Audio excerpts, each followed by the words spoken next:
코드를 짜다 보면 누구나 이런 고민 한 번쯤 해보셨을 거예요. 어떻게 하면 내 코드를 더 빠르고 효율적으로 만들 수 있을까 하고요.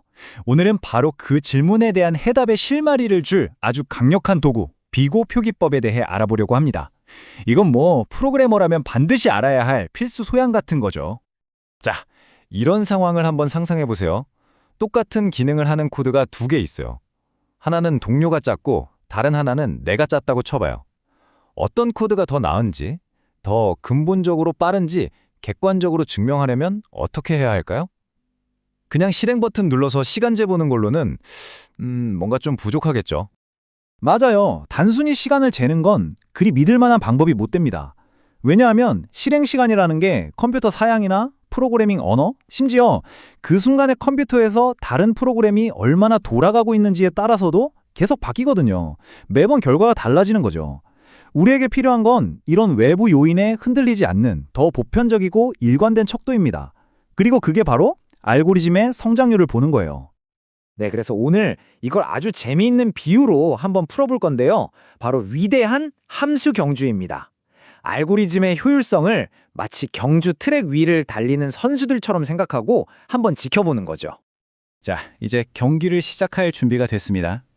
각기 다른 성장률, 그러니까 각기 다른 달리기 스타일을 가진 알고리즘 선수들이 이제 막 경쟁에 들어서고 있는데요. 이 선수들이 과연 트랙이 길어질수록, 즉 처리해야 할 데이터 n이 커질수록 어떻게 달라지는지 한번 지켜보자고요. 선수들 소개합니다.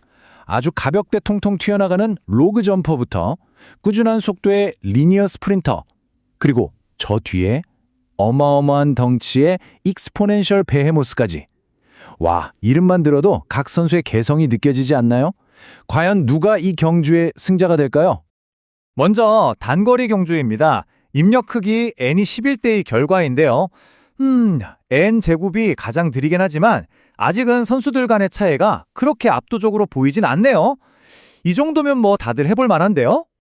와, 그런데 말이죠. 입력 크기 n이 100만으로 늘어나는 순간, 그러니까 장거리 경주가 되자 상황이 이건 뭐 완전히 달라집니다. 이 그래프의 엄청난 차이 보이세요? n제곱은 그야말로 천문학적인 숫자로 뒤쳐져서 보이지도 않게 됐습니다. 바로 이게 성장률의 무서움이에요. n이 커질수록 알고리즘의 성능 차이는 말 그대로 비교가 불가능할 정도로 벌어지는 겁니다. 여기서 우리는 아주 중요한 교훈을 얻을 수 있습니다. 알고리즘의 전체 성능은 결국 가장 큰 영향력을 가진 항, 그러니까 경주에서 가장 빠르게 뒤처지는, 가장 빠르게 성장하는 그 항이 모든 걸 결정한다는 사실입니다. 그보다 작은 항이나 앞에 붙은 상수 같은 것들은요, n이 어마어마하게 커지는 장기적인 관점에서 보면 그냥 무시해도 될 정도로 미미한 존재가 되어버려요. 자, 이제 함수 경주를 통해서 직관은 충분히 얻었으니까요. 이걸 좀 더 멋지게 수학적인 언어로 표현하는 방법을 알아볼 시간입니다. 바로 비고의 공식적인 정의를 한번 들여다보죠. 이게 바로 비고의 정의인데요. 수식이 나와서 조금 복잡해 보일 수 있지만 아까 우리가 봤던 경주에 비유하면 정말 간단합니다. 어떤 시점 n제로부터는 fn이라는 선수가 아무리 발버둥 쳐도 gn 선수에게 적절한 핸디캡을 준 것보다는 빨리 달릴 수 없다는 뜻이에요. 다시 말해 fn의 성장률이 기껏해야 gn 정도라는 걸 의미하는 거죠. 자, 그럼 이론만 들으면 재미없잖아요? 이 정의를 가지고 직접 한번 증명해 도전해 봅시다. 과연 n 플러스 2의 제곱이라는 함수가 5n제곱에 속하는지, 그러니까 n 플러스 l의 제곱 선수가 n제곱 선수와 같은 리그에서 뛰는 게 맞는지 한번 확인해 보죠. 자, 여기를 보면서 차근차근 따라와 보세요. 먼저 정의에 따라 부등식을 이렇게 세우고 좌변을 전개하면 n제곱 더하기 2n 플러스 1, 쉬는 cn제곱이 되죠. 이제 우리의 미션은 이 부등식을 항상 참으로 만들어줄 적절한 상수 c와 시작점 n로를 찾기만 하면 되는 거예요.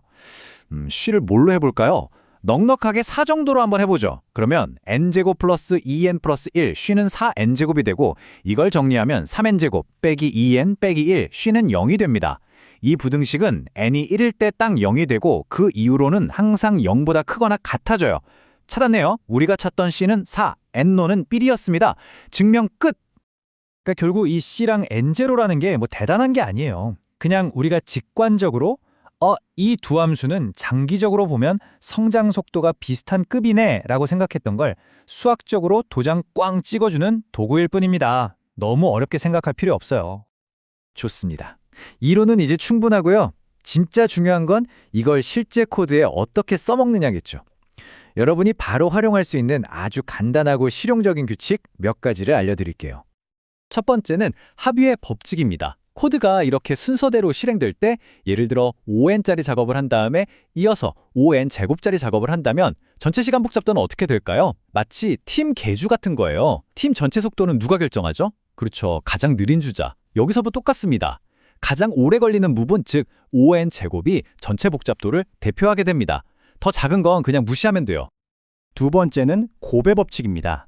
이건 보통 중첩 반복문, 그러니까 포문 안에 포문이 또 있을 때 쓰는 거예요. 바깥쪽 루프가 n번 돌고 그 안에 내부 루프도 n번 돈다면 가장 안쪽에 있는 코드는 총 몇 번 실행될까요? 네, 당연히 n 곱하기 n, 즉 n제곱번이죠. 그래서 시간 복잡도는 5n제곱이 되는 겁니다. 그냥 곱해주면 끝이에요. 정말 간단하죠? 이 비고라는 게 그냥 책에만 나오는 이론적인 얘기가 절대 아니에요. 실제 알고리즘 분석의 심장과도 같은 거거든요. 자, 이건 아주 유명한 정렬 알고리즘인 병합 정렬, 즉 머지소트의 성능을 분석하는 점화식입니다. 이렇게 자기 자신을 다시 호출하는 재귀적인 알고리즘의 복잡도를 표현할 때 바로 비고표기법이 핵심적인 언어로 사용되는 거죠. 그리고 이 복잡해 보이는 점화식을 풀면요. 최종적으로 tn은 5n 로그 n이라는 아주 깔끔한 결론을 얻게 됩니다. 보세요. 이게 바로 비고의 힘입니다. 아무리 복잡한 알고리즘이라도 그 성능을 전 세계 개발자 누구나 알아들을 수 있는 공통 언어로 딱 정의해주는 거죠. 놀랍지 않나요? 불과 5분 만에 우리는 뭐가 더 빠르지라는 막연한 질문에서 시작해서 코드의 성능을 측정하고 분석하는 아주 강력하고 과학적인 도구를 손에 넣게 된 겁니다. 오늘 우리는 빅5라는 아주 강력한 자를 얻었습니다. 이제 여러분 손에 그 자가 쥐어졌어요. 여러분이 작성하는 코드, 또 여러분이 마주하는 모든 알고리즘을 이 자로 한번 측정해 보세요. 무엇이 보이나요? 더 나은 코드를 향한 위대한 첫걸음이 바로 거기서부터 시작될 겁니다.